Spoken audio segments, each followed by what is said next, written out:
विद्वत ब्राह्मण कभी नहीं कहते कि तुम नहा कर आओ, विद्वान ब्राह्मण कहेंगे तुम स्नान कर आओ, क्योंकि नहाना सरल है, स्नान कठिन है। नहाने के लिए बाथरूम में जाना पड़ता है और स्नान के लिए कहीं जाना नहीं पड़ता, बस भीतर से आप पवित्र होना चाहिए, मन परमात्मा में लगा हुआ होना चाहिए, तो स्नान हो गया, ये स्नान हो गया। अगर नहाने से परमात्मा मिलता होता तो सबसे ज्यादा मछली और मगरमच्छ को मिलता, क्योंकि वही दोनों पानी में सबसे ज्यादा रहते हैं, तो उनको भगवान जल्दी मिल जाते।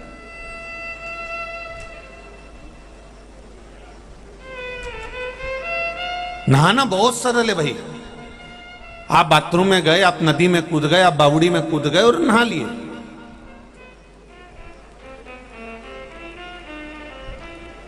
पर स्नान कठिन है। स्नान का मतलब होता है कि जितनी देर आप बैठे हो, पूजन करने बैठने से पहले कम से कम पहले स्नान करिए। स्नान का मतलब होता है कि संपूर्ण वस्तुओं का हृदय से त्याग कर कर परमात्मा के चरणों में ये मस्तक को नवा देना और परमात्मा को अपने भीतर उतार लेना, ये स्नान है। इससे हमारे अंदर की आत्मा का स्नान हो जाता है, ये भीतर का स्नान। भगवान को आप लोगों ने हाथ उठाया कि हम भगवान नहलाते हैं, अपनी क्या सामर्थ्यता है कि अपन भगवान को नहला लें? वो तो क्षीर सागर में पहले से बैठा हुआ है, तुम्हारे नहलाने का इंतजार नहीं करता। हम जब भगवान को नहलाते हैं, भगवान को स्नान कराते हैं, उस समय पर हम भगवान को स्नान नहीं करा रहे होते हैं। भगवान को नहलाते समय, भगवान को स्नान कराते समय हम अपनी आत्मा को स्नान करा रहे होते हैं कि मैंने भगवान का मुंह धो दिया, मैंने भगवान का स्नान करा दिया, मैंने भगवान का कपड़ा पहना दिया, मैंने भगवान का श्रृंगार कर दिया। भगवान का श्रृंगार करते हैं तो ये आत्मा का श्रृंगार होता है। भगवान का स्नान कराते हैं तो ये आत्मा का स्नान होता है। भगवान को फूल चढ़ाते हैं तो आत्मा को फूल चढ़ाना होता है। हम अपना श्रृंगार कर रहे हैं, हम अपने चित्त का, अपने मन का, अपनी बुद्धि का, अपने हृदय का श्रृंगार कर रहे हैं।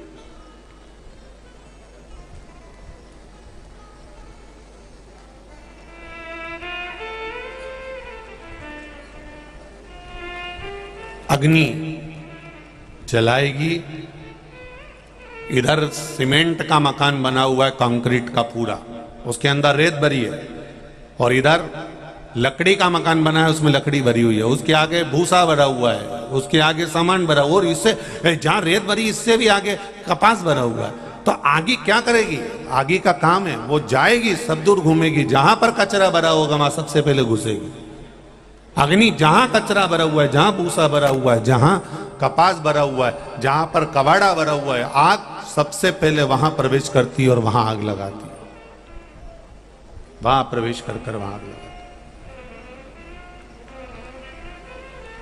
जिसमें रेत भरी होगी, बालू भरी होगी, अग्नि उस बालू में, उस रेत में प्रवेश नहीं करेगी, वो कमरा सेफ रह जाएगा। तो कोई ने पूछा क्यों तुम्हारे घर में आग नहीं लगी, तुम्हारे घर में आग क्यों नहीं लगी? तो उसने कहा आग नहीं लगने का कारण केवल एक है कि आग इसलिए नहीं लगी क्योंकि इसमें रेत भरी हुई थी और यह कंक्रीट का था। उसी तरह ईर्ष्या, काम, लोभ, आसक्ति, वासना, तृष्णा, ये उसी को जला सकती है जिसके भीतर ये कबाड़ा भरा हुआ होता है। लोभ, आसक्ति, वासना, तृष्णा, ये संसार के लोग उसको जला सकते हैं, पर ये आत्मा के अंदर अगर परमात्मा बैठा हुआ है तो इसको कोई जला नहीं सकता, इससे दूर चले जाएगा, आग दूर हो जाएगी।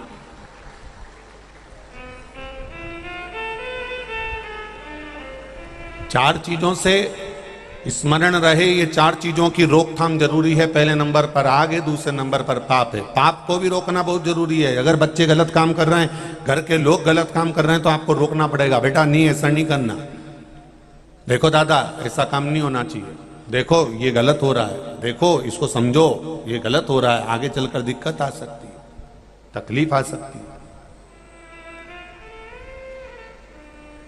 पाप को रोकने का कर्म हमारा है।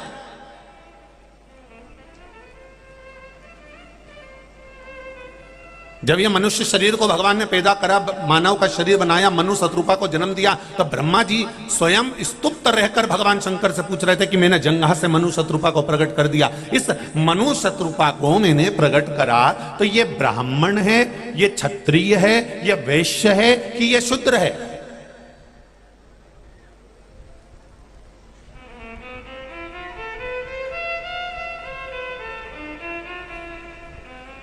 सृष्टि का निर्माण करा गया, पृथ्वी को बनाया गया, सृष्टि का निर्माण करा गया, तो पूछा कि ये मनु शत्रुपा मैंने बनाए, ये ब्राह्मण है, ये क्षत्रिय हैं, ये वैश्य हैं कि ये शूद्र हैं? जितने लोग यहां पर बैठे हुए हैं, एक जाजम पर आप लोग बैठे हुए हो, इसमें ब्राह्मण भी होंगे, क्षत्रिय भी होंगे, वैश्य भी होंगे, शूद्र भी होंगे, ऊंची से ऊंची जाति का भी होगा तो नीचे से नीचे जाति का भी होगा। एक जाजम पर बैठे हुए हो, यहाँ कोई भेद का क्रम नहीं है कि तुम कौन हो। जब भगवान ने, ब्रह्मा जी ने सृष्टि बनाई तो मनु शत्रुपा से पूछा कि ये ब्रह्मा जी ने भगवान शिव से पूछा, अब इनको क्या बोलूं? ये मनु शत्रुपा जो भगवान ने प्रथम पुरुष, प्रथम स्त्री का जन्म दिया, उस समय पर नहीं लिखा कि ये ब्राह्मण है, कि ये क्षत्रिय, की वैश्य, की शूद्र है। वो तो संसार के लोगों ने अपने को कोई श्रेष्ठ बना लिया, कोई, हाँ भगवान ने कहा मैंने चारों वर्ण इस मनुष्य के शरीर में दिए हैं।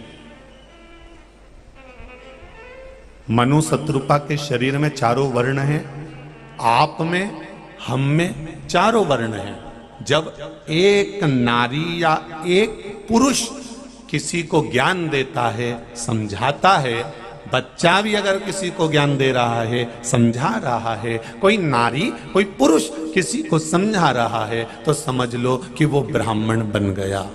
ठीक है। उसके बाद में अगर किसी ने कुछ कहा और इसने क्रोध करा और जाकर उसका विरोध करा, तो समझ लो ये क्षत्रिय बन गया। अब इस शरीर का पालन भी इसी को करना है, तो इसने कुछ कमाना चालू करा तो ये शरीर वैश्य बन गया। फिर इस शरीर की गंदगी भी कोई दूसरा थोड़ी ना साफ करेगा, इस शरीर की गंदगी भी ये शरीर ही साफ करेगा, तो इसको शूद्र बना दिया। इसी शरीर में ब्राह्मण है, इसी शरीर में क्षत्रिय है, इसी शरीर में वैश्य है, इसी शरीर में शूद्र है। चारों वर्ण एक ही शरीर के अंतर्गत आते हैं, कोई बड़ा नहीं, कोई छोटा नहीं होता। महाराज, अगर हम किसी को छोटा बताएं कि नहीं नहीं साहब ये इस जाति का है, नहीं साहब ये इस वर्ण का है, नहीं साहब ये है, तो ये हमारी सोच गलत है, ये हमारी बुद्धि, हमारा चित्त गलत है। एक छत्राणी मीराबाई ने गुरु भी बनाए, तो रविदास जी को बनाया जो चर्मकार थे, चमड़े का जूता बनाते थे, और मीराबाई को लोग चिढ़ाते थे, अरे ओ मीरा तेरी बुद्धि फिर गई, अरे ओ मीरा तेरा ध्यान कहां गया, तेरी बुद्धि कहां गई, तेरा चित्त कहां गया।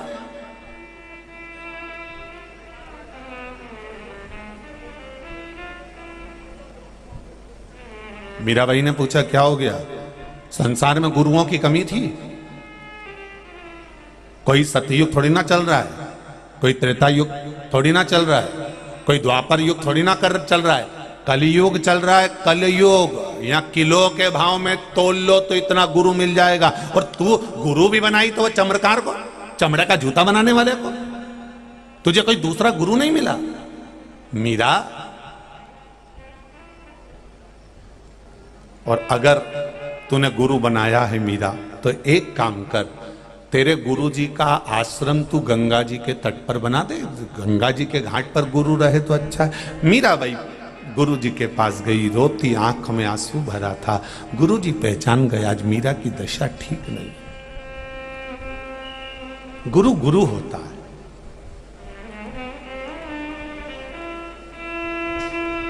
संत रविदास जी जैसा कोई गुरु नहीं संसार का। रविदास जी ने मीराबाई की दशा देखकर पूछा क्या हो गया मीरा, तू रो रही है, तेरी आंख में अश्रु है मीरा, क्यों रो रही है? जिसका गुरु बलवान होता है, जिसका गुरु प्रबल होता है, जिसका गुरु प्रखर होता है, उसको रोना नहीं पड़ता मीरा, और तू रो रही है।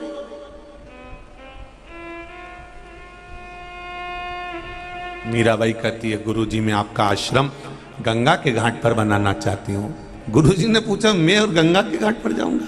हाँ, मैं अगर गंगा के घाट पर जाऊंगा ना मीरा, तो फिर मेरा तुझे गुरु मंत्र देना बेकार हुआ। तो गुरुजी आप गंगा के घाट नहीं जाओगे? नहीं, गुरु गंगा के घाट नहीं जाता मीरा, गंगा गुरु के घाट पर आती है। मीरा ने कहा यह हो नहीं सकता। मीरा, पहले तो आंसू पोंछ ले, पानी पीना है? हाँ गुरुदेव। गुरुजी ने हाथ जोड़ा। जिस बर्तन में गुरुजी चमड़ा धो रहे थे, चमड़े को साफ कर रहे थे गुरुजी, उसी बर्तन का हाथ जोड़कर कहा, जिसमें मैं चमड़ा धोता हूं इस कठोते में, गंगा मैया कुछ कृपा कर दो, मीरा को प्यास लगी है। हीरे की चूड़ी जड़ा हुआ हाथ कठोते से बाहर निकल आया, उसमें एक सोने का पात्र था, मीराबाई को दिया। मीरा ले पानी पी ले। मीरा ने पूछा यह हाथ किसका है? भगवान कहते हैं देख मीरा, मैंने तुझे कहा था कि गुरु गंगा के घाट नहीं जाता, गंगा को गुरु के घाट पर आना पड़ता है, ये गुरु का घाट। ये दुनिया की दृष्टि है, ये चर्मकार है, चमड़े का जूता बनाते हैं, ये दुनिया की दृष्टि है। तो राजा जनक जी की सभा में अष्टावक्र ऋषि ने क्यों गलत कह दिया? फिर राजाओं की सभा में, क्षत्रियों की सभा में बैठे थे राजा, और अष्टावक्र जी आए जिनकी शरीर 8 जगह से टेढ़ा था, और पूरी सभा जमकर हंस दी, ठाका लगा ली पूरी सभा, अष्टावक्र जी को देखकर हंस दी। और यहां शिव महापुराण की कथा कहती है, विकलांग को, लूले को, लंगड़े को, अंधे को, किसी को देखकर नहीं हंसना, किसी की, भगवान ने उसको क्यों बनाया, क्या कारण है, ये वो जान सकता।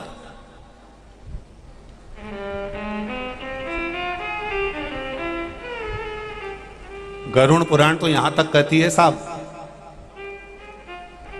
किसी विकलांग को, किसी लूले को, किसी लंगड़े को, किसी अंधे को, किसी बहरे को, किसी ऐसे व्यक्ति को देखकर यदि हंसा जाए तो शिव महापुराण की कथा कहती है कि अगला जन्म हमारा वही की वही होता है जो इसको मिला हुआ है। और ना हो विश्वास तो ये महाभारत के चरित्र को देख लो कि एक सुंदर युवराज राजा मृगा करने के लिए गया और सामने उसको देखा उसने कि बहुत से बदक हैं, बड़ा सुंदर बदक है। तो राजा ने कहा इस बदक के बच्चों को पकड़ कर लाओ, और बदक के बच्चों को पकड़ने गए तो बदक ने आक्रमण कर दिया, बच्चों को पकड़ने नहीं दिया। युवराज ने कहा कि बदक पकड़ के नहीं लाए बच्चे, इन बदक के बच्चे क्यों नहीं पकड़े, इन बदक के बच्चों को पकड़ के लाओ। कहा साहब कोई बड़ा बदक है ना, उसका पिता, उसकी मां, वो आक्रमण कर रही है, तो एक काम करो ना, पहले बड़े बदक को पकड़ो। तो बड़े बदक को पकड़ा, और बड़े बदक को पकड़ने के बाद राजा ने पूछा अब इसका क्या करा जाए, अगर यह इसके बच्चों को पकड़ता हुआ देखेगा तो फिर आक्रमण करेगा, तो क्या करा जाए, इसको इसके बच्चे नहीं दिखना चाहिए। तो राजा युवराज कहता है बमूल का कांटा तोड़कर लाओ, इसको दिखना ही बंद कर देता हूं। और बमूल का कांटा तोड़कर लेकर आए और वह बदक की आंखों को फोड़ दिया, रक्त निकलने लगा, उसके बच्चों को युवराज ने पकड़ लिया। मसला दुखी हुआ, बदक तो मर गया, पर राजा तूने जिसकी आंख फोड़ी थी अब तू भी अपनी दशा के लिए तैयार हो जा। वही युवराज महाभारत का धृतराष्ट्र बना है, वही युवराज। कर्म की गति बड़ी विचित्र है, भोगना तो पड़ता है,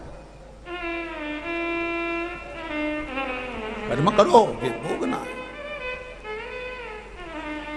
मीरा तुम मुझे देखकर रो, अब नहीं रोऊंगी गुरुजी, अब मैं मुझे एक बड़ोरे अभिमान की गुरु मेरो समर्थ है, अब रोना खत्म।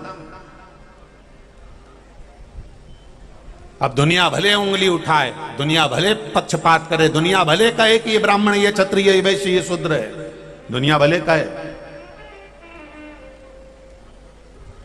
अब नहीं रोऊंगी मैं। और मीराबाई रोना बंद। गुरु रविदास जी ने मीरा को एक ज्ञान बड़ा प्रबल दिया था।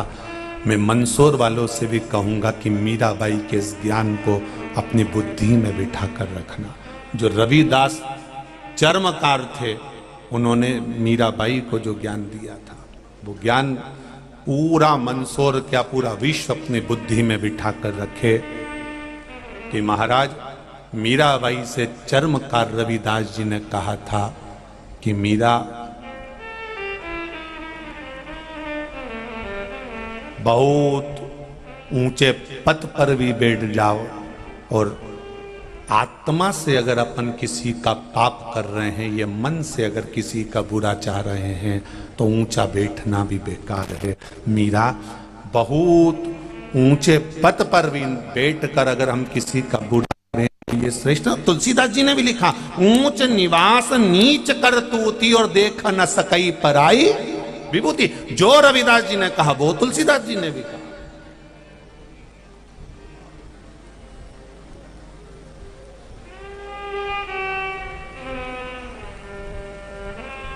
एक पत्र अरुण जी श्रीवास्तव मंदसौर से हैं, कहीं बैठे हो तो खड़े हो जाएं भले। उन्होंने एक पत्र लिखा था जो कक्ष में है हमारे पास में, एक पुष्टे के ऊपर लिखकर भेजा है कि गुरुदेव आपने व्याख्यान करा कि मृत्यु के समय पर जब कोई मरता है, एक व्याख्यान हमने करा था, फूल फेंका जाता है, मखाना फेंका जाता है, पैसा फेंका जाता है, और क्या कहा जाता है, जम के बोलो जरा, राम नाम सत्य। तो प्रश्न किया है अरुण जी श्रीवास्तव जी, आपने अगर कहीं बैठे हो तो हमारा स्मरण अगर कर सुन रहे हो तो आप जरूर सुनिएगा। आपका प्रश्न है कि राम नाम सत्य है, यह सबसे पहली बार कहां और कब बोला गया?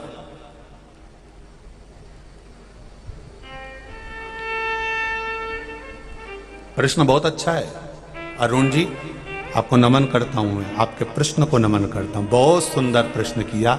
ये सनातन धर्मियों को मालूम पड़ना चाहिए कि राम नाम सत्य पहली बार कब बोला गया था। ये सनातन धर्मियों को मालूम होना चाहिए कि राम नाम सत्य क्यों उच्चारा जाता है, राम नाम सत्य क्यों कहा जाता है। राम नाम सत्य का स्मरण पहली बार कब करा गया था? जब तुलसीदास जी के ऊपर आक्षेप पर आक्षेप लगाए गए, तुलसीदास जी को अपशब्द पर अपशब्द कहा गया, तुलसीदास जी को बुरे बुरे बोल बोले गए, क्योंकि तुलसीदास जी कुछ नहीं करते थे, केवल राम नाम जपा करते थे, राम नाम में डूबे रहते थे, राम नाम का गुणगान किया करते थे, 24 घंटे राम राम राम राम। इतना विश्वास राम के नाम पर हो गया था तुलसीदास जी को कि वो उसके बल पर जीते थे। जैसे शिव कथा सुनने वालों को विश्वास हो गया कि श्री शिवाय नमस्तुभ्यम, मंत्र पर भरोसा हो गया, एक लोटे जल पर भरोसा हो गया, भगवान की अविरल भक्ति पर भरोसा हो गया, अपने पास में बने हुए शंकर मंदिर पर भरोसा हो गया, शिव महापुराण पर भरोसा हो गया। जैसा विश्वास आपका दृढ़ हुआ है, ऐसी तुलसीदास जी का भी विश्वास दृढ़ था। और किस नाम पर था? जम के बोलो जरा, राम नाम, राम राम राम राम राम।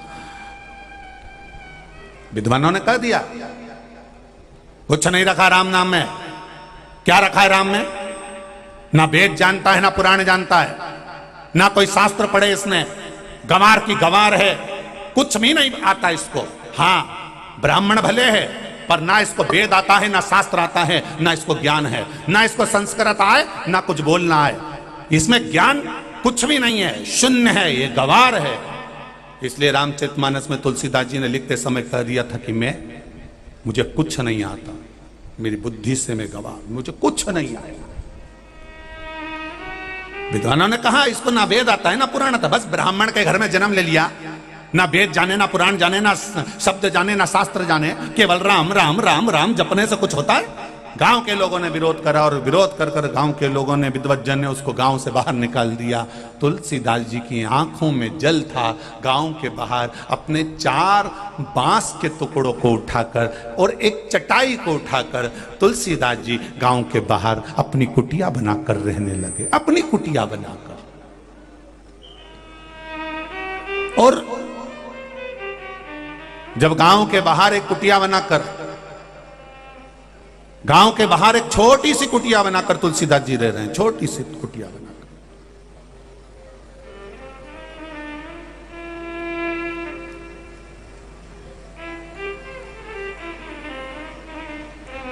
अब बैठे जप रहे राम राम राम राम राम राम राम कहते रहो जब तक घट में प्राण, कबहू तो दीन दयाल की भनक पड़ेगी। विश्वास इसी को कहते हैं जी जी, भरोसा इसको कहते हैं बहन। तुलसीदास जी बैठे थे, सामने कोई नव युवक और नव यौवना दुल्हन दोनों आए और घर गए, और क्या देखा तुलसीदास जी ने, उनकी अभी शादी हुई थी और उसमें पति मर गया। पति मर गया, पति मरा।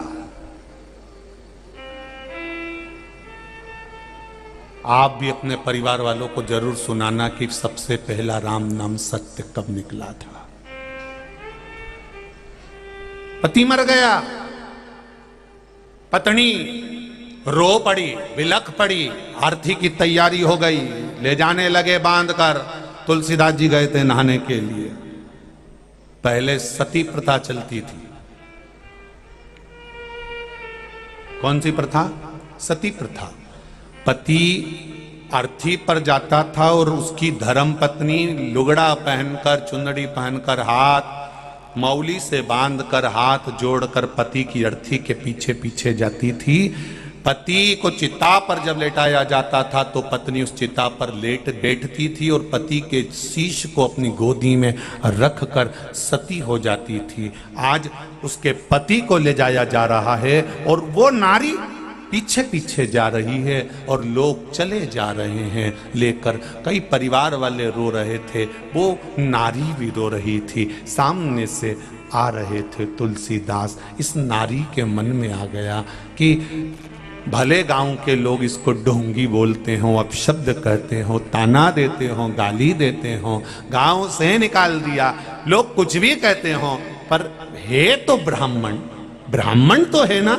एक काम करती हूं, इस ब्राह्मण के चरणों को अपने प्राण त्यागने से पहले, जब मैं अपने पति के लिए सती हो रही हूं, तो ब्राह्मण को प्रणाम करने में क्या जाता है, इसको प्रणाम करना।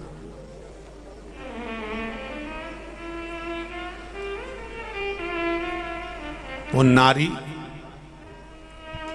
प्रणाम करने तुलसीदास जी के पास गई। तुलसीदास जी ने आशीर्वाद दे दिया, अखंड सौभाग्यवती भव, अखंड सौभाग्यवती भव। अब तो जितने गांव के लोग थे, जितने विद्वत जन थे, सब उखड़ गए। बताओ इस अंधे को ये नहीं दिख रहा किसका पति मर गया? ये वेद पढ़े, ये शास्त्र पढ़ा है, राम राम राम राम करता रहता है। तू भी झूठा, तेरा राम भी झूठा। देख, उसका पति मरा हुआ पड़ा है अर्थी पर। तू भी झूठा, तेरा राम भी झूठा। तुलसीदास जी मुस्कुरा कर कहते हैं, भैया विद्वज्जन, गांव के लोगों से निवेदन है, मुझे झूठा कह लो, मुझे गालियां दे लो, चलेगा, पर मेरे राम को झूठा मत कहो। अरे झूठा है तेरा राम और तू भी झूठा है।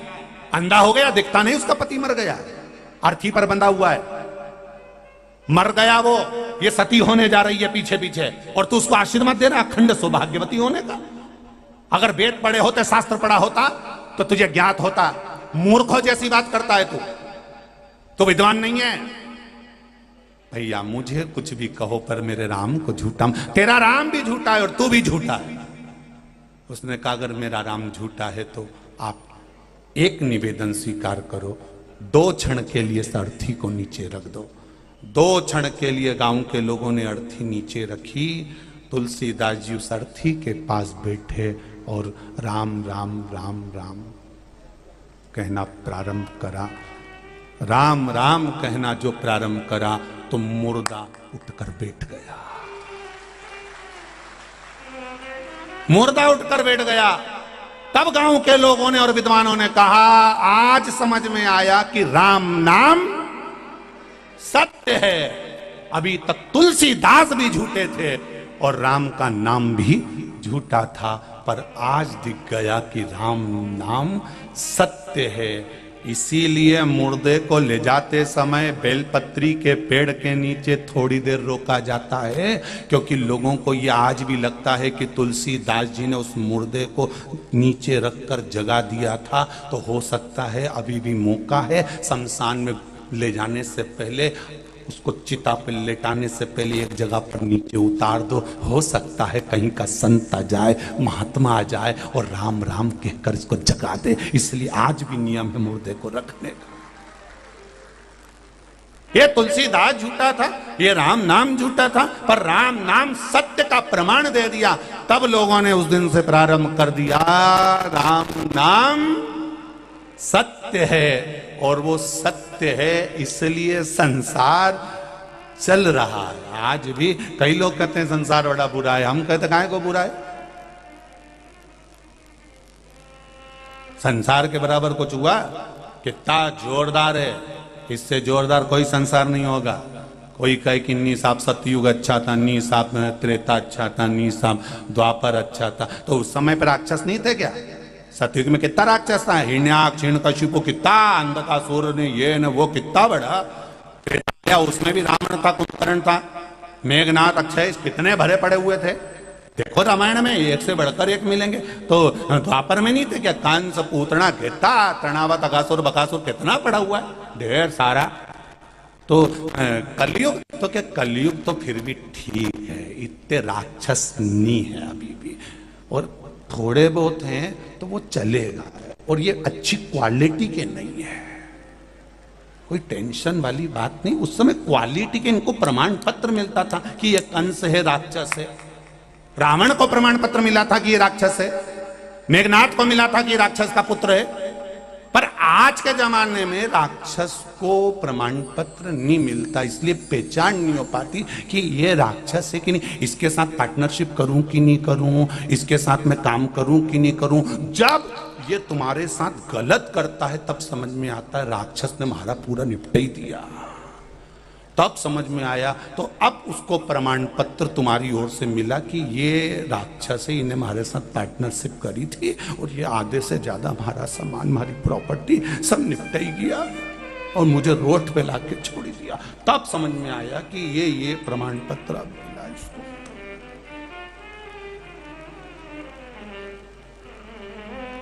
बुरा नहीं,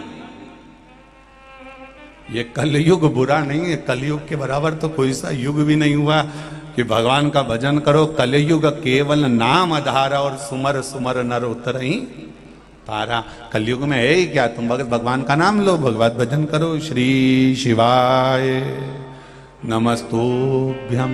अपने मंत्र जाप में तल्लीन रहो, अपने मंत्र जाप में डूबे रहो। कोई कुछ भी कहे, तुम अलमस्त होकर भगवत भजन करो। राम के नाम में सत्यता छुपी हुई है, परमात्मा के नाम में सत्यता छुपी हुई है। तुम कृष्ण कहोगे, उसके नाम में सत्यता छुपी हुई है। तुम दत्त कहोगे, उनके नाम में सत्यता छुपी है। तुम शिव कहोगे, उनके नाम में सत्यता छुपी हुई है। बस उसको प्रकट कर रहा है, उसको जाना है। बच्चे पूछे, अरुण श्रीवास्तव जी आपका जो प्रश्न था उसका उत्तर है ये। राम नाम सत्य पहली बार बोला था जब मुर्दे को भी जगा दिया गया। कितना प्रमाण दिया है भारत के संतों ने, उनके बराबर कोई दुनिया में प्रमाण नहीं दे सकता साहब। कोई दुनिया में प्रमाण नहीं दे सकता जो भारत के संतों ने प्रमाण दिया है, उसके बराबर कोई नहीं देगा।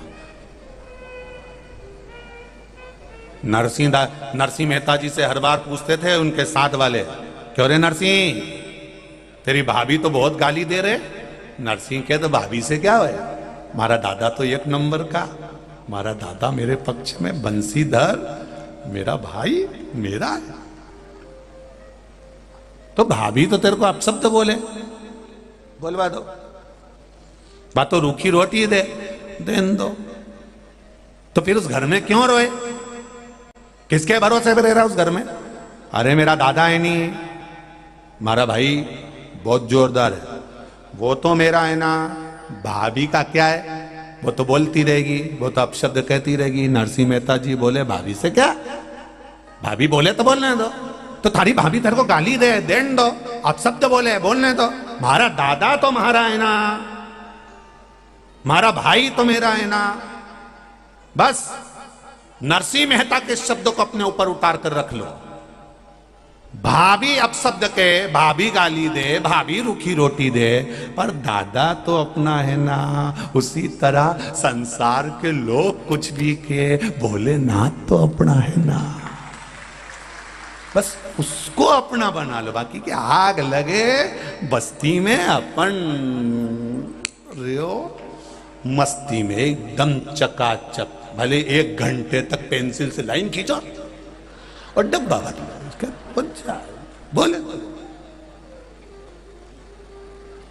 दादा तो अपना है नहीं।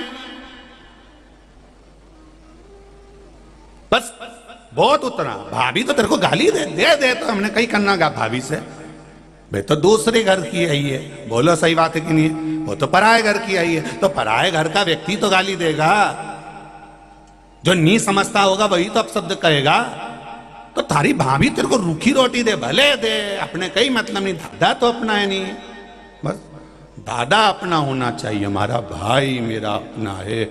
उसी तरह संसार कुछ भी कहे, मेरा भोलेनाथ तो मेरा अपना है। बस वो अपना बना रहेगा तो संसार कहीं पर भी जाए कोई मतलब।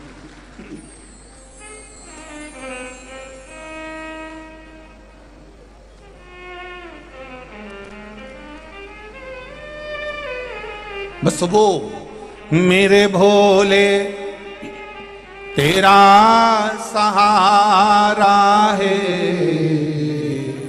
मेरे भोले तेरा सहारा है।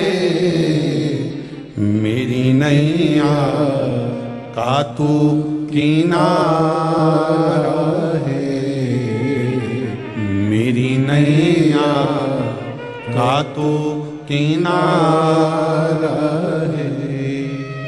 अगर वो अपना है, वो अगर अपना है तो फिर क्या सोचना। उसको अपना बना लो। शिव महापुराण की कथा कह रही है, आग पाप भी बढ़ रहा है तो उसको रोकने का प्रयास करिए। 4 लोग अगर कुछ गलत कर रहे हैं तो प्रयास, एक बार बोलने का प्रयास करो। मंदोदरी बार बार अपने पति को सलाह देती थी और अच्छी देती थी, बहुत अच्छी सलाह देती है। मंदोदरी ने जो सलाह दी रावण को, रावण की आदत बुरी थी कि वो मंदोदरी की सलाह नहीं मानता था और दूसरे सलाहकारों से सलाह लेता था। हम इस व्यासपीठ से एक बात कहना चाहेंगे, आप अपनी जिंदगी में जब आगे बढ़ रहे हो तो एक निवेदन है कि अच्छा सलाहकार रखो। सलाहकार अगर अच्छा होगा तो तुमको तुम्हारे लक्ष्य तक पहुंचा देगा।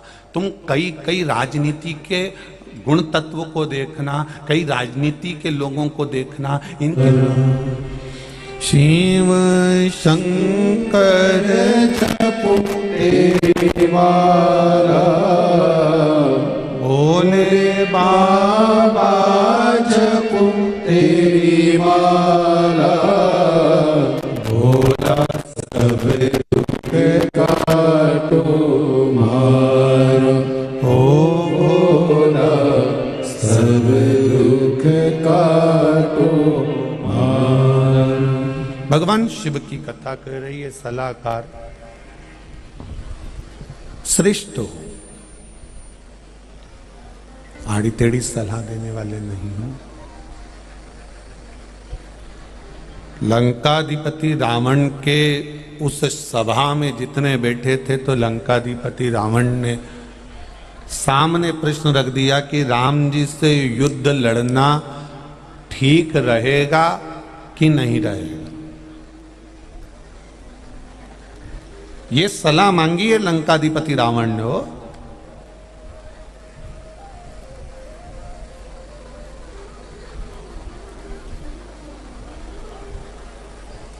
और सारे जितने बैठे थे नहीं। अब ये रावण की बुद्धि कहां चली गई थी? मेरे को तो एक बात समझ में नहीं आए। 10-10 मुंडा था, 10-10 सिर, उसके बाद बुद्धि देखिए कहां गई कि वो सलाह भी किन से ले रिया है जो नशे में धूत है। उन राक्षसों से, उन असुरों से सलाह मांगी जा रही है।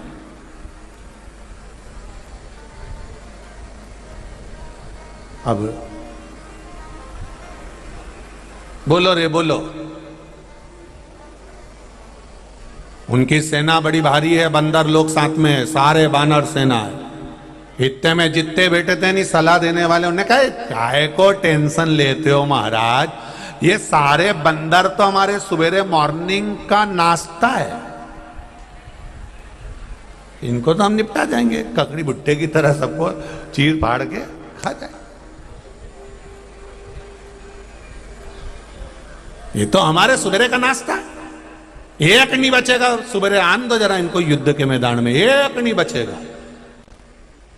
तुम्हें डरने की जरूरत नहीं है, तुम तो बढ़िया युद्ध लड़ो और विजय अपनी होगी निश्चित है।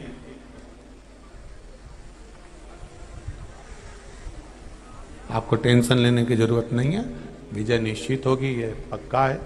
और निश्चितता है कि आप जीतेंगे।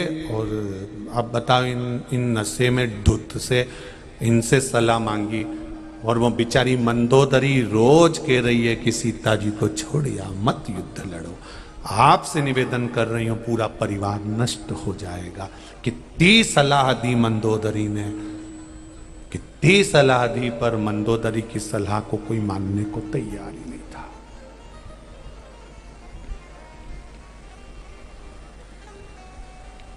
अब एक सलाह रावण ने मांगी और एक सलाह राम जी ने मांगी। कब? जब विभीषण उनके चरणों में आया, सामने कह दिया ये रावण का भाई है, जरूर भेद लेने आया होगा।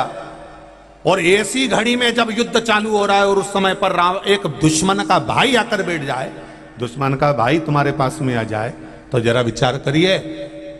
जितने लोग होंगे ना पहले सोचने में पड़ जाएंगे कि भाई रखें कि नहीं रखें। तो उन्होंने तुरंत उसी समय पर किसी से सलाह नहीं मांगी, उनने हनुमान जी से सलाह मांगी कि अरे तू वहाँ गया था लंका, तो ईमानदारी से बोल कि तू मुझे सलाह दे। तो देखो सलाह भी ली तो किससे ली? अष्ट सिद्धि नवनिधि के दाता, असबर दीन जानकी माता, राम रसायन तुम्हारे पासा, सदा रहो रघुपति के। जिसके पास में अष्ट सिद्धि नवनिधि हो, सलाह उससे मांगी जाए। मांगी सलाह, बोलो हनुमान जी ये विभीषण आया है, रावण का भाई है, क्या करना चाहिए?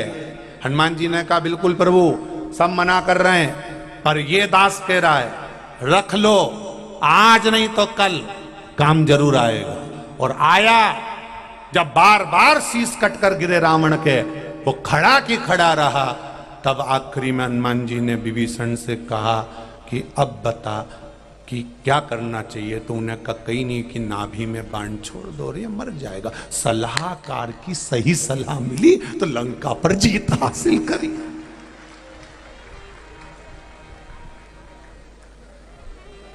कितने जोरदार सलाहकार, और कोई कम सलाहकार बक्से बंद है, ये कोई कम सलाहकार। अब फिर सलाह, एक जगह और राम जी ने सलाह मांगी थी। कब? जब समुद्र को सुखाने की बारी आ गई, ये तो मानने को तैयार नहीं है, उठाया धनुष। तब जामवंत से सलाह मांगी है, जामवंत तुम बताओ ये समुद्र का क्या करें, युद्ध करें इससे, छोड़ दूं एक बाण, अभी सुखा देता हूं, 2 मिनट में सब नष्ट हो जाएगा। तब जामवंत ने कहा नहीं नाथ, नहीं नहीं, हाथ जोड़कर बैठिए, प्रार्थना करिए। जो आनंद झुकने में है वो आनंद कहीं नहीं मिलेगा। आप तो मार दोगे, समुद्र को सुखा दोगे, पर इसमें जो जीव जंतु रहते हैं तड़प तड़प के मर जाएंगे। आप कृपालु दयालु हो, कहाँ इससे झगड़ा करने चले मूर्खों से, छोटी छोटी बात में कई झगड़ा करने जाओ इनसे, इसलिए हाथ जोड़ के बैठ जाओ। तो उन्होंने हाथ जोड़ लिया, हाथ जोड़ा, तब समुद्र को लगा कि नी साहब इतना विनम्र तो कोई नहीं मिल सकता जितनी विनम्रता दिखी है। तो हाथ जोड़ के बैठा है तो समुद्र ने भी कह दिया अब रास्ता दे देता हूं, नल नील पत्थर छोड़ेंगे और ये तैरते जाएंगे और तुम पार उतर जाओ। सलाहकार अच्छा होगा तो मंजिल तक पहुंच जाओ। और आज के जमाने में जितने भी सलाहकार मिलते हैं सब जोरदार मिलते हैं। कौन? उसने ऐसा बोला, छोड़ जमाती मैं भी थारे साथ और ले दो चार को साथ, अब भी चल हमारे साथ गाड़ी पे बैठ के, अब भी निपटा क्या है देख तू, अब भी और गए और उनने उपद्रव मचाना चालू कर दिया, ने तोड़ फोड़ करी, ने उके दो चार मार भी दिया, ने मुंडा से खून भी बहने लगा। ने इन सलाहकारों के कहने में आ गया बेचारा, ने दो चार 5-10 मिनट का गुस्सा करा और सलाहकार के कहने में आके बाकी का सब तो मोटरसाइकिल से भगी गया और ने ई के थाने में पटकी दिया। अब 10 साल नहीं निकल पाया वो 10 मिनट के गुस्से के चक्कर में। सलाहकार ठीक होना चाहिए। मेरा माताओं से निवेदन है, बहुओं से निवेदन है, बेटियों से निवेदन है, तुम्हें जो सलाह दे रहा है वो श्रेष्ठ होना चाहिए। एक पत्र आया है, पत्र तो बहुत सारे हैं पर पत्रों में भी पत्र देखिए।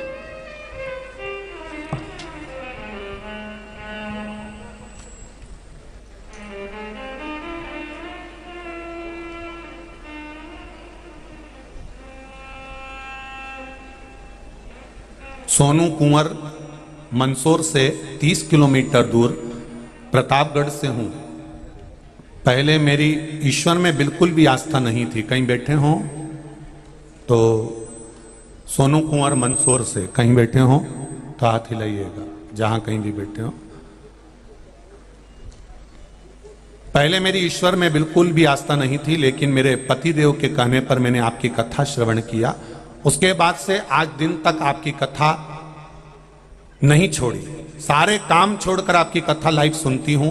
आपकी कथा से प्रभावित होकर मेरे धारिया खेड़ी वाले गुरुदेव से दीक्षा भी मैंने ग्रहण कर ली। 7 जुलाई को मैं अपने पतिदेव के साथ कुबेरेश्वर धाम आई थी। अभी 3 महीने भी पूरे नहीं हुए, जीवन में सब कुछ अलौकिक हो रहा है। क्या होता है गुरुदेव? शिव की आराधना से पता नहीं, मेरे जीवन का परिवर्तन हुआ।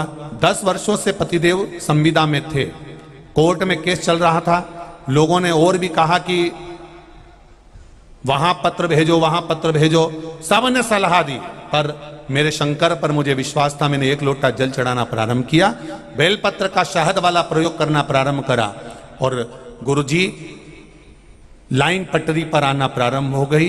अभी 21 सितंबर को पतिदेव परमानेंट नौकरी में लग गए हैं। मैं बाबा को धन्यवाद देने आई हूं। उनका ज्वाइनिंग लेटर भी पीछे लगाया गया है।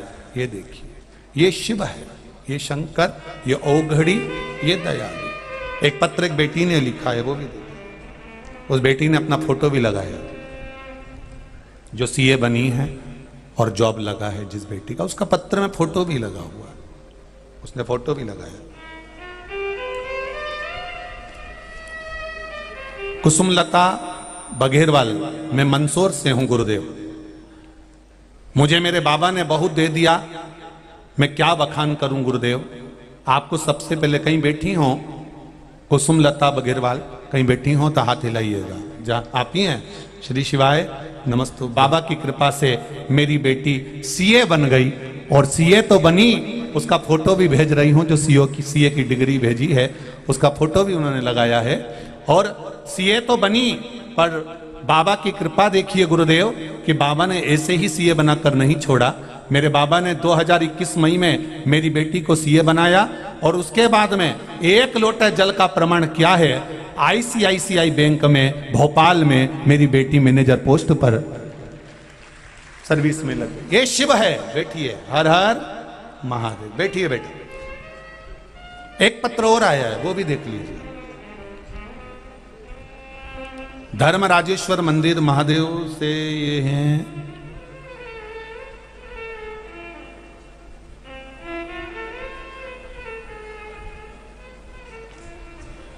आशुतोष नाम क्या लिखा है?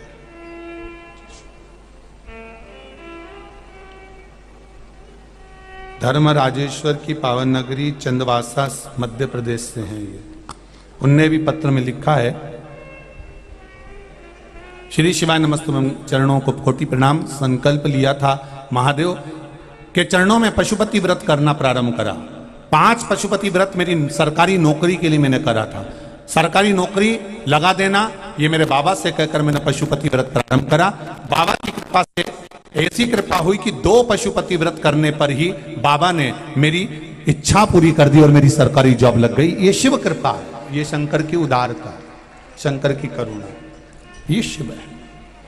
तेरी कृपा बिना न हिले एक भी अणु, लेते हैं श्वास तेरी कृपा से तनो तनो। बखान क्या करूं मैं राखों के ढेर का, चपटी बबूत में खजाना कुबेर का। आप विश्वास लेकर बैठे हो, सही जगह पर बैठे हो।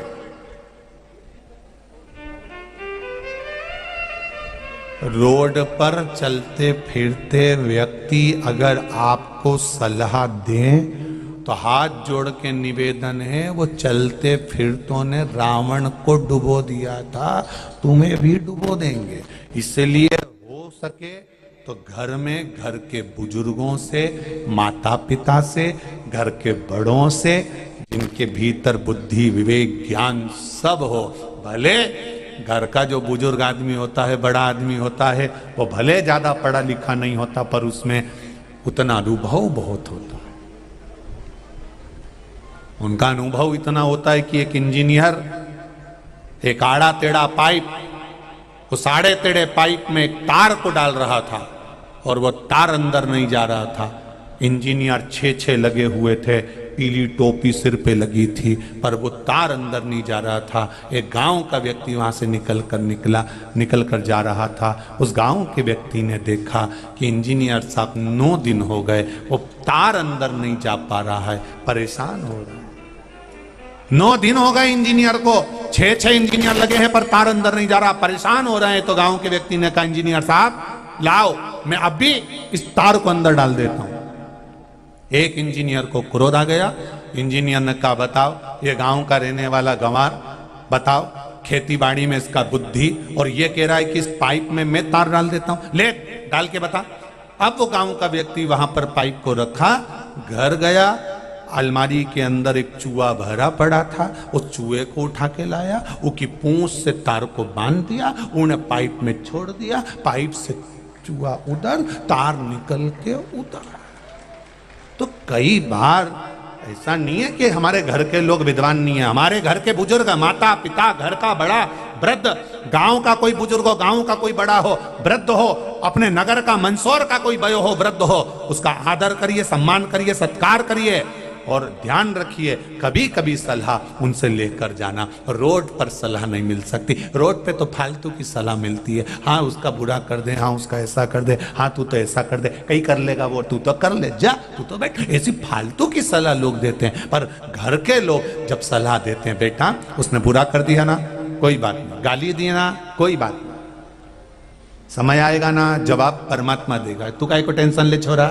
घर के लोग सलाह ऐसी देते हैं, अपने नहीं करना। और दोस्त सलाह दे रहा है, फालतू के लोग सलाह देना है, चल हमारे साथ अभी गाड़ी पे बैठा, बिन उठा के तो दम धर के देंगे ना, जोरदार देंगे ना, उठा के ले जाएंगे ना, ये कर देंगे ना, वो कर देंगे। तुम कर तो दोगे, पर 10 मिनट का गुस्सा और 10 साल की सजा दे दे तो क्या मतलब की जिंदगी, क्या मतलब की।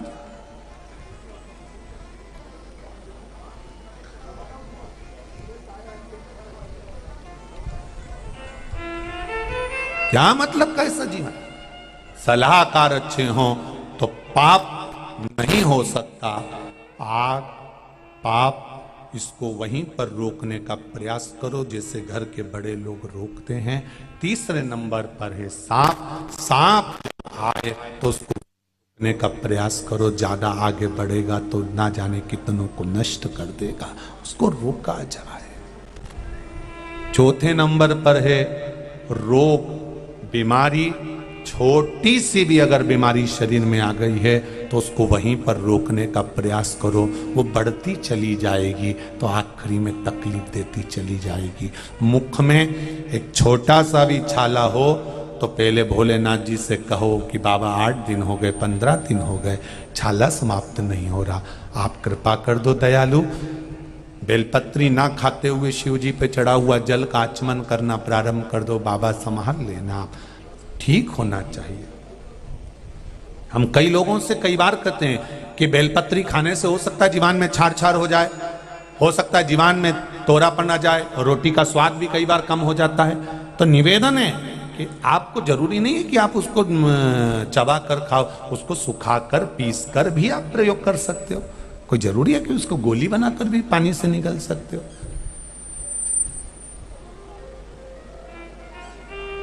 भाई कैसे ना कैसे उसको निगलना तो है।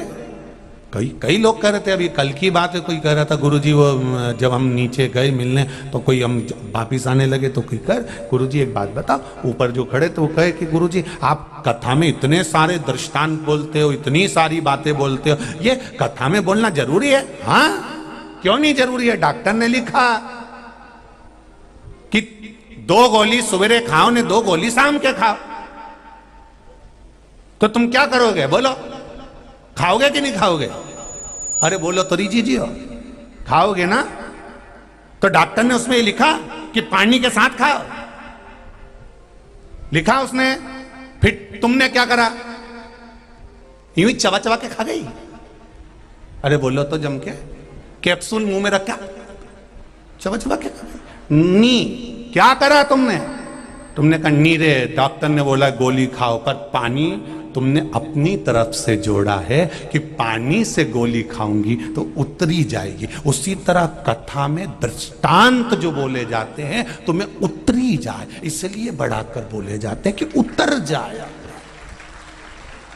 नहीं तो गोली तो सीधी सीधी है, शिव पुराण तो सीधी सीधी है, कार्तिकेय का चरित्र है, गणेश जी का चरित्र है, पार्वती जी का चरित्र है, सीधी सीधी। पर मालूम है ये चबा के खाएगी तो नी इसके बस की है, इसको पानी से उतारना। ये जो कथा है नहीं, इसके थोड़ा सा दृष्टांत के माध्यम से, भजन के माध्यम से और अच्छी अच्छी बातों के माध्यम से पानी डालकर अंदर उतार दिया जाता है कि ये तुम्हारे अंदर उतरी जाए, तो तुम घरे जाओ तब तुम्हारा रोग मिट जाए। तुम घर जाके कह दो, ए छोरा कहीं नहीं 6 दिन कथा का निकली गया। और आप सबसे निवेदन है, आज कथा का 6ठा दिन है, कल कथा दिन में नहीं होगी, कल कथा सुबह 9 बजे से 12 बजे तक होगी। और 9 बजे से 12 बजे तक होने के बाद में आस्था चैनल पर, टीवी पर, मोबाइल पर कथा दोपहर में 2 बजे ही आएगी। पर मंदसौर में कथा इस कॉलेज ग्राउंड में कितनी बजे होगी? जम के बोलो जीजिए, सुबह 9 बजे से 12 बजे तक होगी। और निवेदन है, कल रविवार का दिन है, परिवार वालों से भी कह देना, देखो रे ये अमृत का जो घड़ा निकला है, इसमें 2 क्षण चलकर उस अमृत के कलश का पान कर लो, नहीं तो बाद में पछताओगे कि कथा हो गई, जा नहीं पाए, कथा हो गई जा नहीं पाए। मौका मिला है, भगवान ने स्वयं पशुपतिनाथ ने भी कहा कि इनको दुकान से फुर्सत नहीं मिल रही तो आज समापन रविवार का दर दूं। भगवान ने जान करके रविवार को समापन रखा। और पहले भी कथा में कहा, तुम्हारे घर के मेहमान तुम्हारे घर के बच्चों को जब तक रहेंगे 100 रुपया नहीं देंगे, पर मेहमान जब जाने लगेंगे तब तुम्हारे घर के बच्चों को पर्स में से निकाल के 100 रुपए दे के जाते हैं। उसी तरह कथा जब विराम होती है, जाती है, तो महादेव भी कहते हैं अब निकाल के दे, तो समापन कर देता है, ऐसे नहीं देगा वो। तो जितने रह गए, वैसे तो बाबा की कृपा है, खूब घना भरा पड़ा हो तू।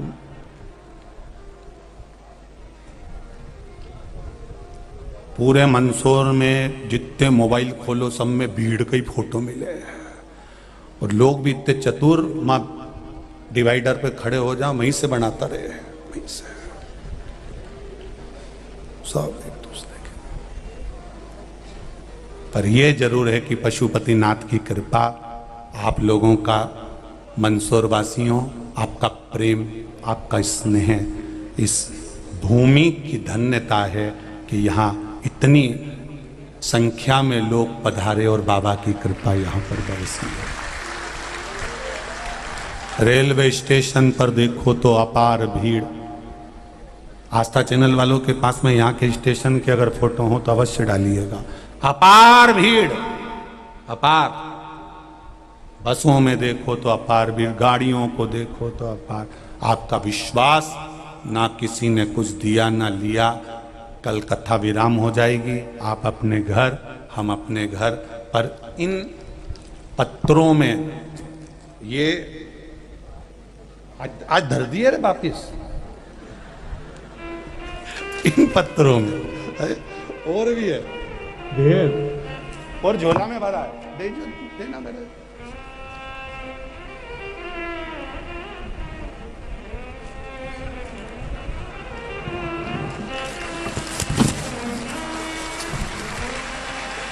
इन पत्रों में केवल मेरे शंकर का विश्वास और कुछ भी नहीं, केवल शिव का विश्वास कि मेरे शंकर ने क्या दिया है।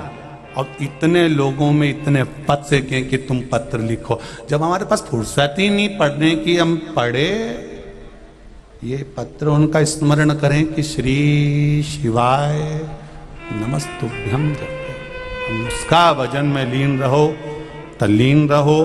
पर मंदसौर की पावन धरा को मैं नमन करता हूं कि यहाँ का विश्वास बड़ा प्रबल है, भरोसा बड़ा दृढ़ है, बहुत विश्वास।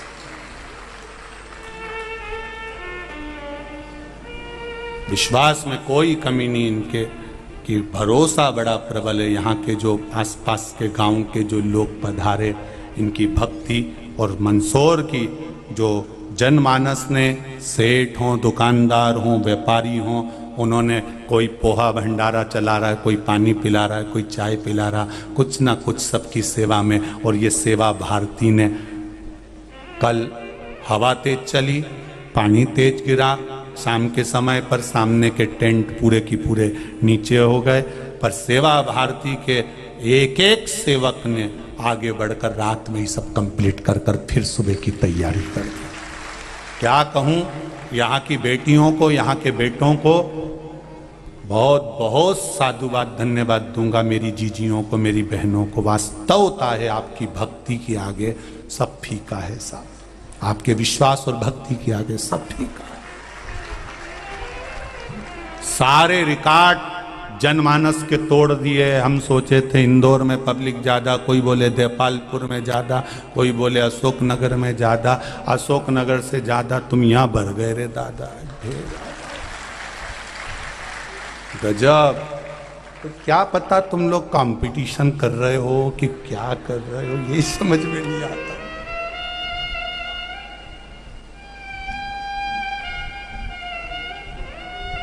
काशी में कथा है 10 तारीख से,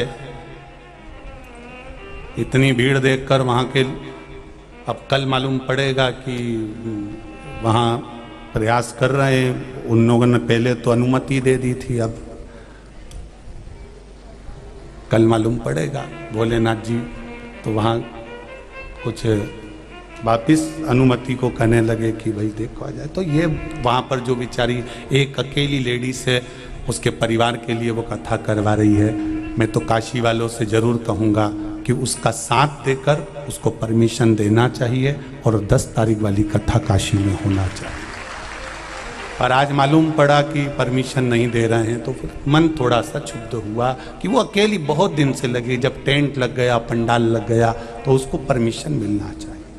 वो अकेली है करने वाला, उसका पैसा लगा सकती है पर करने वाले, तो उसने संभालने के लिए बाउंसर रखे, स्वयं सेवकों से कहा, बजरंगियों से कहा, विश्व हिंदू परिषद, सब बेचारे को बोलकर, सबकी मीटिंग लेकर सब तैयारी, पर परमिशन की तकलीफ आने। तो मैं तो काशी वालों से कहूँगा, मौका मिला है तो अच्छा है, हो कार्यक्रम। हम तो यही बाबा से निवेदन करें, शिव कृपा, शंकर की उदारता,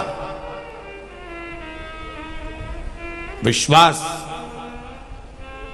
आग, पाप, सांप, और चौथे नंबर पर है, जम के बोलो जरा, रोग। रोग अगर छोटा सा भी है तो पहले डॉक्टर को दिखाओ, विद्वान डॉक्टर से चर्चा करिए, उससे मिलिए, उससे बात करिए, फिर बाबा के ऊपर छोड़िए। औषधि लेना है, डॉक्टर की दवाई लेना है, खाना है, साथ में बाबा का चढ़ाया हुआ जल प्रसाद अवश्य ग्रहण करें और बाबा से विनय करें। हम ये कभी नहीं कहते कि आप डॉक्टर को ना दिखाओ, दिखाओ, जांच भी कराओ, सारी रिपोर्टें भी लाओ, और साथ में भगवत भजन। एक पत्र आया है जिसमें ये एरन हॉस्पिटल एवं प्रसूति गृह महाराज शास्त्री नगर मेसी नीमच का। अब ये देखिए पत्र को, मेरेखा बगेरवाल, मंसूर नयापुरा रोड, मेरा मोबाइल नंबर ये है, मोबाइल नंबर भी उन्होंने लिखा है।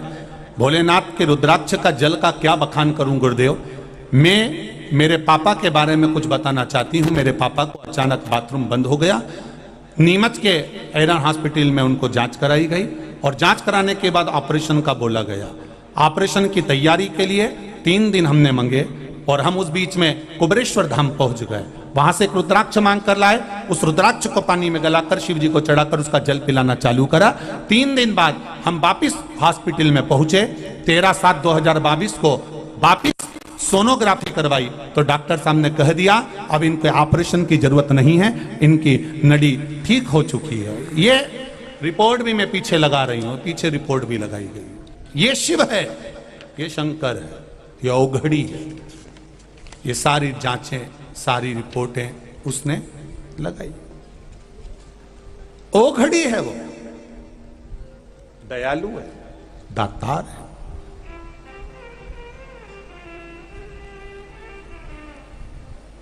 अब जांच कराइए, डॉक्टर को दिखाइए, औषधि लीजिए डॉक्टर को बताकर। और धन्यवाद दूंगा ऐसे डॉक्टरों को जो बाद में कह देते हैं कि आपको ऑपरेशन की जरूरत नहीं है, सही निर्णय बताते हैं डॉक्टर। और बाद में उन्होंने कहा, ऐसे डॉक्टरों को भी धन्यवाद है कि फालतू का पैसा बर्बाद नहीं करने देते और जीवन सबका अच्छा हो, सर्वे भवन्तु सुखिनः, ये भाव लेकर हमारा डॉक्टर औषधि प्रदान करते। ऐसे डॉक्टरों को भी धन्यवाद। साधुवाद। आप औषधि लो, रोग छोटा सा है उसको बड़ा मत होने दो। रोग छोटा है उसको दबाने का प्रयास करिए, उसको समाप्त करने का प्रयास करिए। रोग को थामिए, आग को थामिए, पाप को थामिए, सांप को थामिए, उसको रोकने का प्रयास करिए। अगर बढ़ेगा तो नष्ट कर देगा।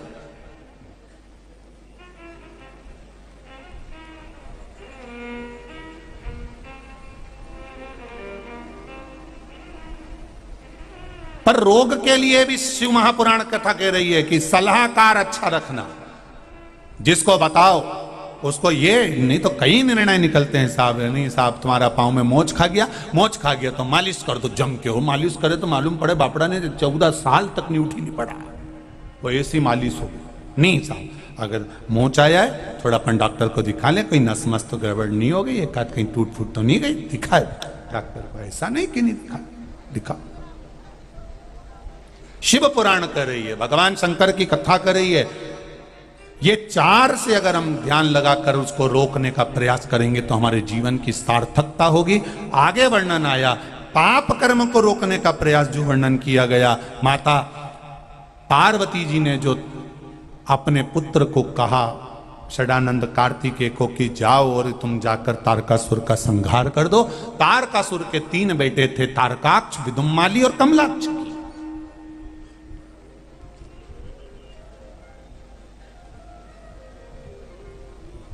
ये 3 बड़े विचित्र हैं। पिता के मरने के बाद इन्होंने देवताओं से लड़ाई करने से पहले तप करा, साधना करी, वर प्राप्त करी। चतुरता देखिए इनकी, विद्वत्ता देखिए इनकी।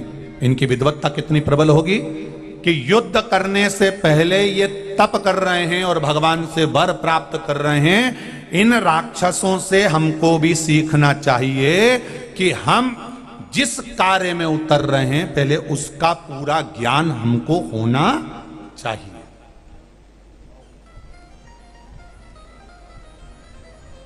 उसका ज्ञान पूरा हमारे पास होना चाहिए। हम जिस कार्य को करना चाह रहे हैं, हम जिस कार्य में उतरना चाह रहे हैं।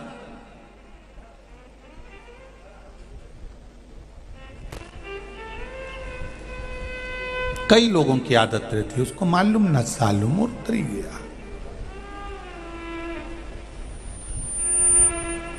वो तो प्रवेश कर गया, वो तो आ गया, पर ज्ञात हो उसको, ज्ञान हो उसको। और जब उसको ज्ञान होगा इस चीज का कि मैं जिस चीज कर रहा हूं ये गलत है कि सही, उसका भान उसके जीवन में होना चाहिए। एक शेर और एक कुत्ता,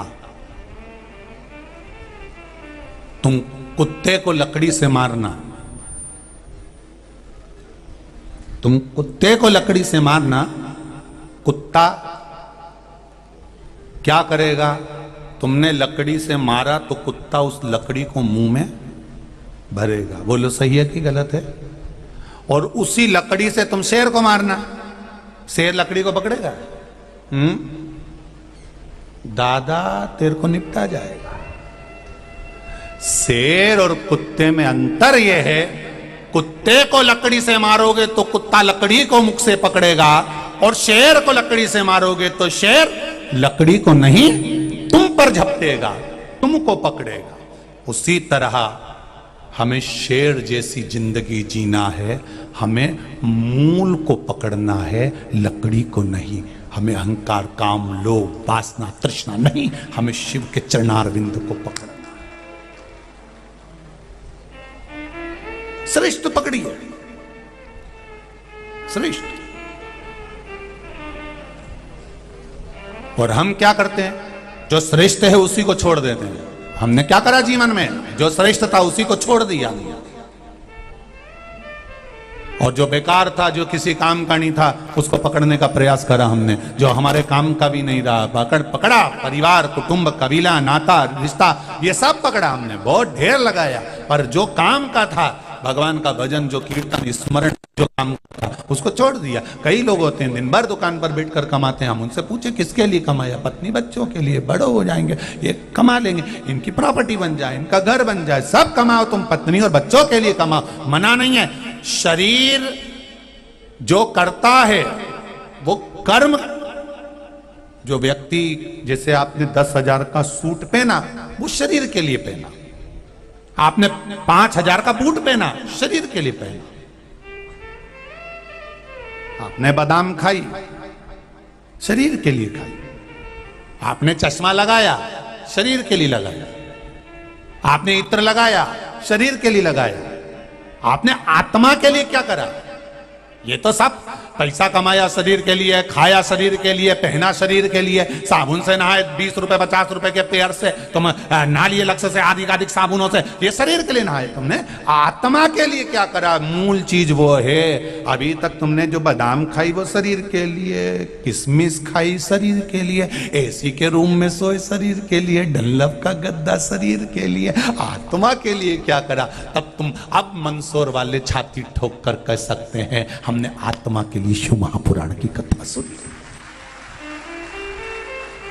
यह आत्म कल्याण का विषय है, हमने आत्मा के लिए सुनी है। ये साड़ी, ये वस्त्र, ये आभूषण, ये रत्न, ये माणिक, ये मोती, ये सब शरीर के हैं। पर जो कथा, भजन, कीर्तन, मंत्र जाप, नाम जाप, ये सब आत्मा का विषय, ये आत्म कल्याण का विषय। भगवान मेरे इस जीवन का कल्याण ना जाने कब होगा, जिससे सुख शांति मिला करती वह ज्ञान ना जाने कब होगा। भगवान मेरे इस जीवन का कल्याण ना जाने कब होगा। ना जाने इस जीवन का कल्याण कब हो महाराज। तब स्मरण रहे, तारकासुर के 3 बेटे तारकाक्ष, विदुम्माली, कमलाक्ष की ने युद्ध करा देवताओं से। उससे पहले उन्होंने तप करा, पहले उसको समझा कि सही क्या है। आप अपनी जिंदगी को समझो कि अपने आत्म कल्याण के लिए सही क्या, शरीर के लिए सही क्या।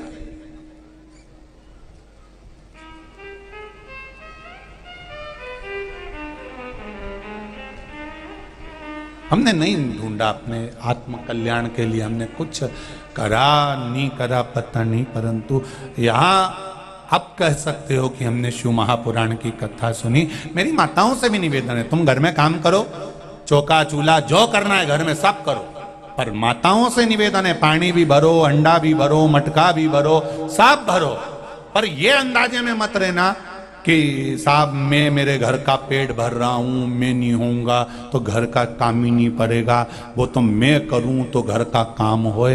तो जो मैं करे नहीं तो उनसे कह दो कि तुम कहो कि मैं कर रहा हूं तो दुकान चल रही है, मैं कर रहा हूं तो काम हो रहा है, तो इनसे कह दो तुम आधा घंटा मरीज जा, देखें तुम्हारा दुकान चले कि नहीं चले। तुम्हारे मरने के 10 दिन बाद, 10 दिन भी जाने तो आजकल तो लोग तीसरे के दिन ही सब पूरे परिवार के साथ जाके उठावना करेंगे और दुकान खोल देंगे। ये वहां उठाएंगे और इधर शटर उठाएंगे, ये कैसी बात कही। अब इनसे क्या हो कि वो बेचारा वो तो कितना कहता था कि हमारे मैं घर चला रहा हूं, मैं परिवार चला रहा हूं, मैं कुटुंब चला रहा हूं। अरे रहने दो जी, पेट भरने वाला केवल एक है जो माता के गर्भ में भी रहकर पेट भरता है, तो तुम्हारे जन्म के बाद मरते मरते तक तुम्हारा पेट भरता है, वो केवल मेरा महादेव है, इसके सिवा कुछ नहीं। तो क्या हम तो पेट भरते हैं? तो भरते ऐसे तुम हेड पंप से, कुएं से हंडा भर लो, बाल्टी भर लो, डब्बा भर लो, तो इसको कोई भरना क्या? अगर इतना भरने की जवाबदारी कि मैंने मटका भरा, मैं भर सकता हूं, तो तुम्हारे काका जी में अगर दम हो तो तालाब भर के बता दे मंदसौर का।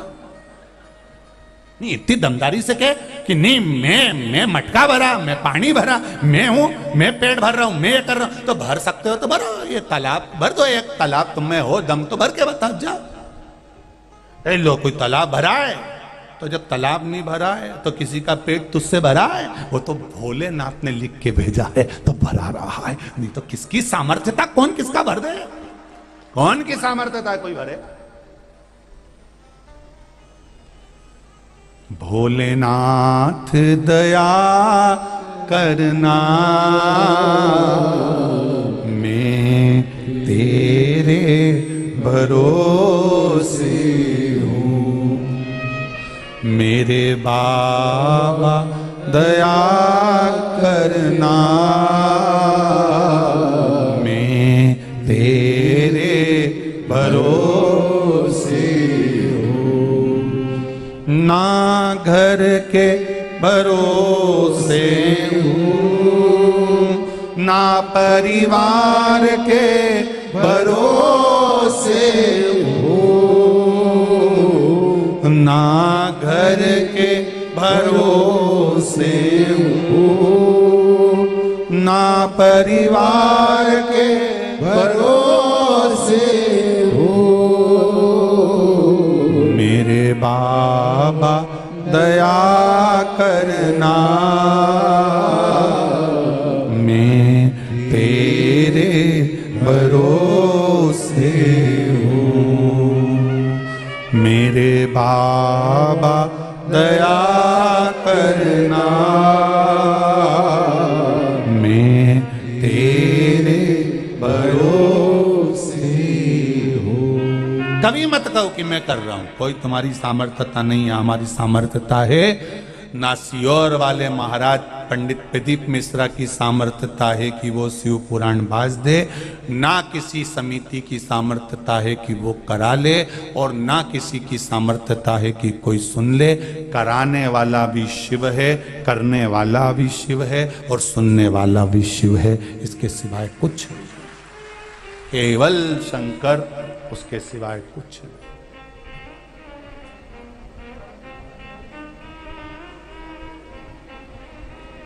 कौन सा देगा? समय आया, तीनों ने तप करा, उस तप की प्रधानता में, उस तप की प्रबलता में वर मांगा।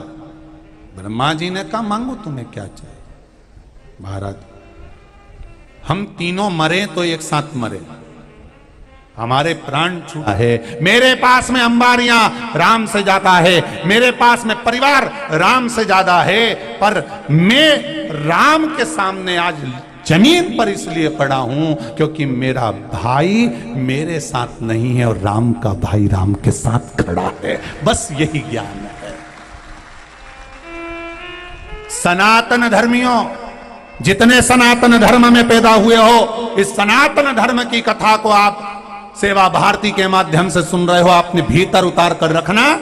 रावण कहता है कि मेरा भाई मेरे साथ नहीं है इसलिए मुझे मरना पड़ रहा है, और राम का भाई राम के साथ है इसलिए लंका पर राज कर रहा है। जब मेरे भाई सब एक साथ खड़े रहेंगे तो फिर भारत विश्व गुरु बनेगा, ये निश्चित है। भारत फिर विश्व गुरु बनेगा, ये निश्चितता है। बस केवल राम जी के भाई लक्ष्मण साथ थे। तो मुझे मेरा निवेदन इस व्यासपीठ से है कि आपका साथ सनातनियों को चाहिए। हम ब्राह्मण क्षत्रिय वैश्य शूद्र में ना बटें, हम हिंदू एक हो जाएं, सनातनी एक हो जाए, बस बहुत हो गया। एक होइए। कहने वाले कहते रहेंगे, अकल देने वाले अकल देते रहेंगे। बहुत सारे मिलेंगे संसार में। जब तुम अच्छा करने जाओगे तो बहुत पांव खींचा जाएगा। कथा देखी ली होगी तुमने मंदसौर की, ऐसा नहीं है तो संसार में ऐसा नहीं कि कोई तुमको अपशब्द नहीं कहेगा, कोई तुमको कहेगा नहीं। मिलेंगे संसार में सलाहकार मिलेंगे। रावण को सब मिले, मंदोदरी भी मिली थी जिसने ज्ञान दिया। समझ ले रावण सीता जी को वापिस कर दे, नहीं सुना, गलत सलाहकार के चक्कर में पड़ गया और पूरा कुल नष्ट कर दिया। अच्छे सलाहकार ढूंढिए। सत्संग में क्यों जाकर बैठते हैं, शिव महापुराण में क्यों जाकर बैठते हैं, भगवान की कथा में क्यों जाकर बैठते हैं। आज आप लाखों की संख्या में आए हो, रोज 2 लाख 2.5 लाख आते होंगे, आज कम से कम 4 लाख से कम पब्लिक इस कॉलेज ग्राउंड में नहीं होगी। इतनी पब्लिक भरी हुई है बाहर से लेकर अंदर तक। क्यों आए इतनी संख्या में? क्योंकि यहां पर तुम्हें अगर कुछ मिल रहा है तो केवल यहां क्या प्राप्त हो रहा है कि हमारे घर को सुधारने की, परिवार को सुधारने की, राष्ट्र को सुधारने की सलाह अच्छी मिल रही है, इसलिए हम उसको ले लें तो हमारा जीवन सुधर जाएगा। सारी समस्या का हल एक लोटा जल, एक लोटा जल चढ़ाना हम सीख गए तो हमारा घर। और बोलो री जीजियों, इतने पत्र अगर आए हैं तो मेरा विश्वास कहता है आपने भी जब से जल चढ़ाना चालू करा होगा, आपके दुख बाबा ने धीरे धीरे काटना प्रारंभ करे होंगे। आप दिल से अगर चढ़ा रहे हो तो वो काटेगा। आप पीछे मत हटो। मेरी बेटियां मेरे बेटे एग्जाम देने जाए, परीक्षा देने जाए, दुनिया कितनी भी खिलवाड़ करे, सियोर वाला महाराज पर कितना भी हंसे कि बेलपत्री पर शहद लगाने से कोई पास होता है। तुम अपना कर्म पूरा करना, तुम अपनी पढ़ाई पूरी करना, खूब दिल से पढ़ना, और दिल से पढ़ने के बाद मेरे शंकर को समर्पित कर एक बेलपत्र फिर जाना। सियोर वाला महाराज ने कभी ये नहीं कहा कि केवल बेलपत्री लगाकर जाना। सियोर वाला महाराज हर कथा में कहता है पहले अपना कर्म पूरा करो, और कर्म पूरा कर कर फिर बेलपत्री समर्पित करो। वो तो जिसको बुराई ढूंढना होती है आधा काट कर बेलपत्री का भाव लेकर बताकर चला जाता है। कर्म पूरा करो। गीता भी करिए, शिव पुराण भी करिए। कर्म से जब पूर्ण हो जाओ तब शिव जी पर एक बेलपत्र चढ़ाओ। तो जैसे वो बेटी सीए बन गई, किसी की नौकरी लगी, किसी का काम हुआ, तो मेरा विश्वास कहता है आप परीक्षा तुम दोगे और वो बेलपत्री के रूप में ब्रह्मा विष्णु महेश परीक्षा देना तेरा काम है और रिजल्ट बनाना उसका काम है, फिर वो बना देगा। कर्म पूरा करिए। अब शब्द कहने वाले कहें, ताने देने वाले दें, आप अपनी मस्ती में जिंदगी जियो, अपनी मस्ती में। सियोर वाला महाराज तो 7 दिन कथा करने आया था, ये कल कथा पूरी हो जाएगी, ये चले। जो लोगों के मन में भाव था, और किसी के मन में अगर कोई भाव रहा भी हो, तो इस व्यासपीठ से फिर कहता हूं, खूब अलमस्त होकर जियो मेरी बेटियों, मेरी बहनें, मेरी माताओं।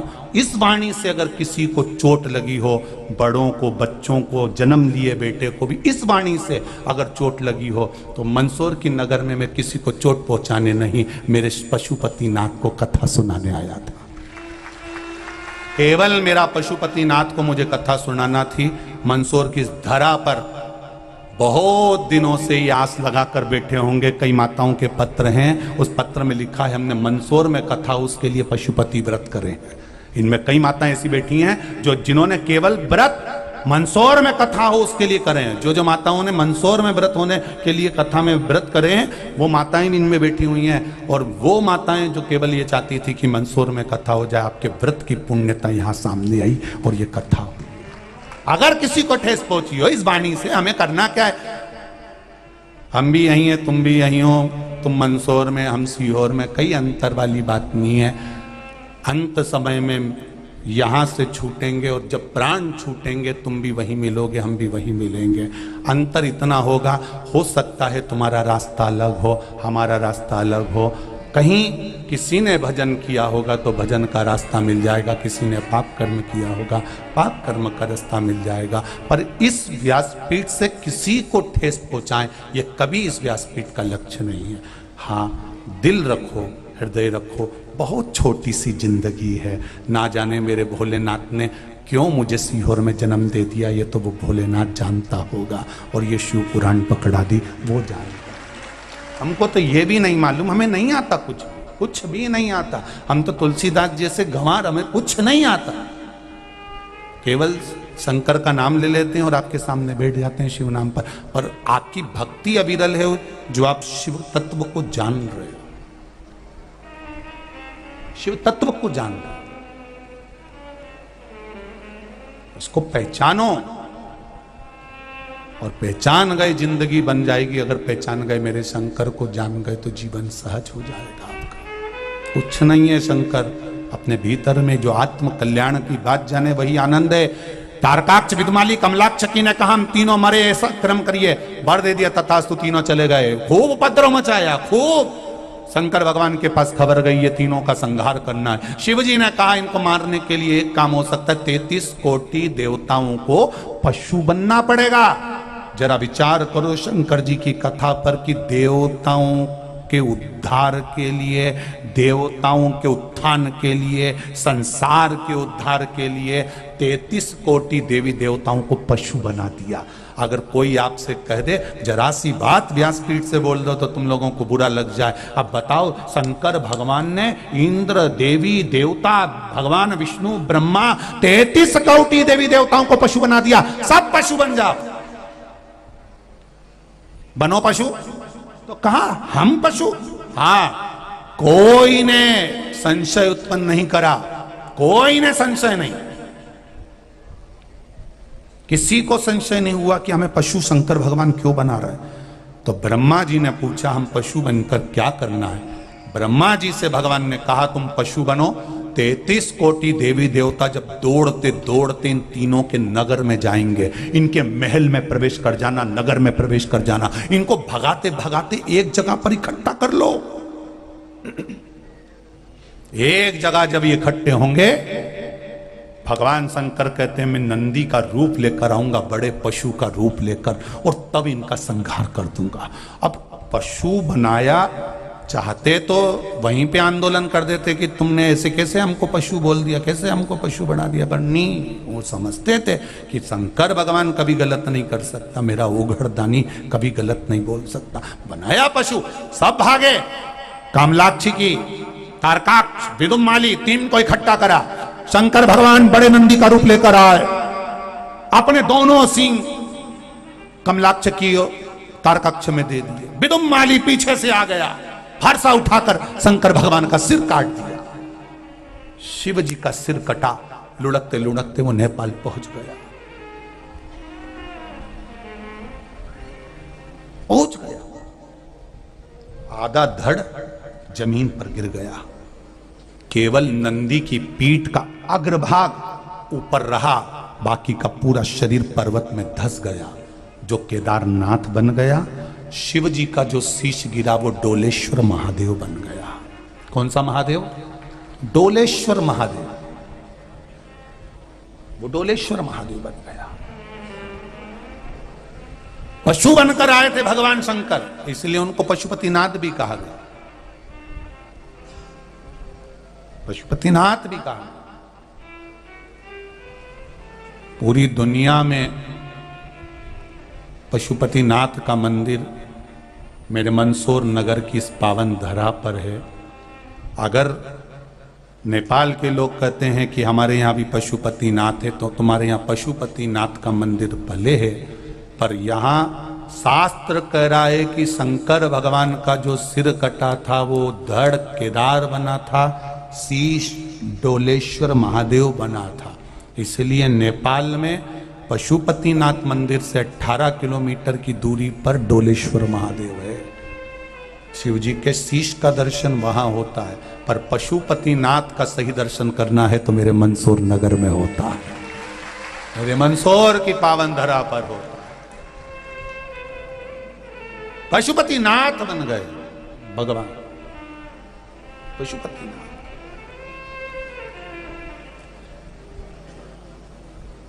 जाओ नेपाल डोलेश्वर का दर्शन करने के लिए, पशुपतिनाथ का दर्शन करने के लिए, पर यहां पशुपतिनाथ का जब दर्शन करने आओ, मंदसौर की पावन धरा पर शिवना के तट पर जब पहुंचो तो एक अलग सा अनुभव, एक अलग सा अनूठा आनंद प्राप्त होता है, अनूठा आनंद।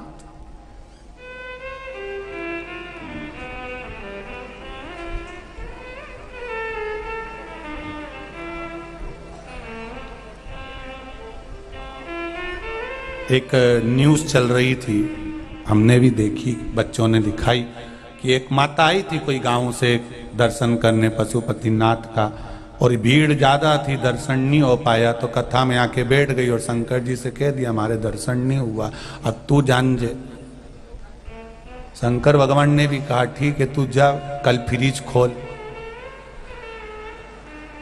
वहीं मिलूंगा मैं। ये तो लोग भजन में भी तो गाए, तुम चंदा बनो तो मैं तारे बनो, आकाश में मिले ओ तेरे संग में रहूंगी ओ, तुम कथा सुनो मैं गाँव में मिलूं, फ्रिज में मिले। तो हमें न्यूज़ बताई बच्चों ने, तो हमने न्यूज़ में देखा कि बाकायदा शंकर भगवान का स्वरूप वहां पर विराज रहा था। ये विश्वास ही है आपका, जो भगवान कण कण में हर जगह पर बैठा मिल जाता है, हर कंकर में शंकर है, प्रत्येक कंकर के अंदर मेरा शंकर समाया।